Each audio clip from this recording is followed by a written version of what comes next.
Praise the Lord. എൻ്റെ പേര് Maria. കഴിഞ്ഞ റീഡിങ് എനിക്ക് നല്ലൊരു അനുഭവമായിരുന്നു. ആത്മീയമായിട്ടും അതുപോലെ ഭൗതികമായിട്ടും ഈശോ അനുഗ്രഹിച്ചായിരുന്നു. കഴിഞ്ഞ തവണ ഈശോ വചനത്തിലൂടെ സംസാരിച്ചത് എങ്ങനെയാണ്, ഈ പോകുന്നിടത്തെല്ലാം നിന്നോട് കൂടെ ഞാൻ ഉണ്ടായിരിക്കും, നിന്റെ ഭാവി പ്രത്യാശഭരിതമാണ്, നിന്നെക്കുറിച്ചുള്ള പദ്ധതി എൻ്റെ മനസ്സിലുണ്ട്, ഇങ്ങനെയുള്ള പ്രോമിസുകളുമായിരുന്നു എനിക്ക് കിട്ടിയിട്ടുണ്ടായിരുന്നത്.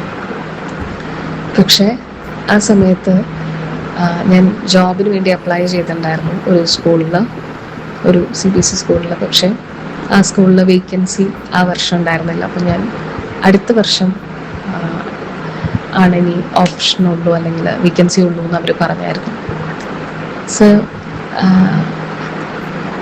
ഞാൻ ഈ വചനം വായിച്ചതിന് ശേഷം ഡൗട്ട്ഫുള്ളായിരുന്നു. കാരണം ജോലിയില്ലാത്ത അവസ്ഥയാണ്, ഇതെന്ത് ചെയ്യും? പക്ഷെ വചനത്തിൽ പറയുന്നു നിന്റെ ഭാവി പ്രത്യാശഭരിതമാണ്, സോ ആൻഡ് സോ പ്രോമിസുകളൊക്കെ. അപ്പോൾ I was doubtful on the one hand. പക്ഷെ നല്ലൊരു ഹോപ്പ് ഉണ്ടായിരുന്നു, നല്ലൊരു പ്രത്യാശ ഉണ്ടായിരുന്നു that in the long run Isho help ചെയ്യും. ഈശോയുടെ കരങ്ങളിലാണ് എൻ്റെ ഭാവി. അതൊരു ജോലിയെ ഡിപ്പെൻഡ് ചെയ്ത് മാത്രമല്ല, വേറെ കുറേ കാര്യങ്ങളിൽ ഈശോ ബ്ലെസ് ചെയ്യുന്നുണ്ട്, ഇനിയും ഈശോ ബ്ലെസ് ചെയ്യും എന്നുള്ളൊരു കോൺഫിഡൻസ് ആ വചന വായനയിലൂടെ ശരിക്കും മനസ്സിൽ നിറഞ്ഞായിരുന്നു. അതിനുശേഷം ഒരു ആഴ്ച കഴിഞ്ഞിട്ടാണ് തോന്നുന്നു, ഞങ്ങൾ ഇവിടെ അടുത്തുള്ളൊരു ഫസ്റ്റ് ടൈമാണ് ഇവിടെ അടുത്തുള്ളൊരു കോൺവെൻറ്റിൽ അഡോറേഷന് ഉണ്ടെന്ന് പറഞ്ഞ് അവിടെ ചെന്നു.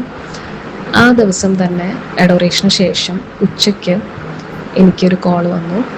ഞാൻ അപ്ലൈ ചെയ്ത സെയിം സ്കൂളിൽ നിന്ന് തന്നെ അടുത്ത പ്രിൻസിപ്പളിനെ വിളിച്ചിട്ട് പറഞ്ഞു നെക്സ്റ്റ് മന്ത് ജോയിൻ ചെയ്തോളാൻ.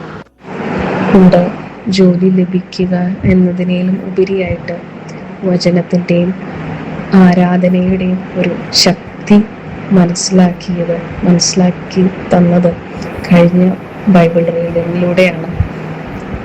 അതിനെ ഓർത്ത് ഈശോയെ നന്ദി, ഈശോയെ സ്തുതി. Thank you.